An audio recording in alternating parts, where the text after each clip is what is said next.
আপনি দুনিয়ায় যা কিছুই করেন না কেন, অহংকার করা থেকে বিরত থাকেন। অহংকার আপনার জীবনকে শুধু ধ্বংসের পথেই নিয়ে যায় না, আপনার সমস্ত সীমাবদ্ধতা প্রকাশ পায়। আপনার নিজের যে মন মানসিকতা দুর্বল সেটাও প্রকাশ পায়।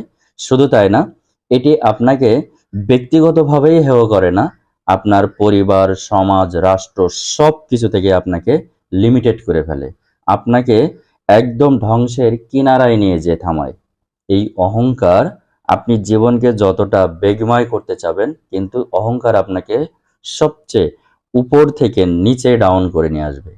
এই জন্য আপনার যত কাজই করেন না কেন, অহংকার আপনার জীবন থেকে চিরতরে শেষ করে দিয়েন। কারণ এটা শুধু আপনার দুর্বলতাকে প্রকাশ করে না, আপনার সমস্ত নেটওয়ার্ককে ভ্যানিশ করে দেয়।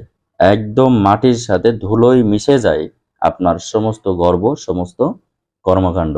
এই জন্য যাই করেন না কেন, অহংকার থেকে বিরত থাকুন।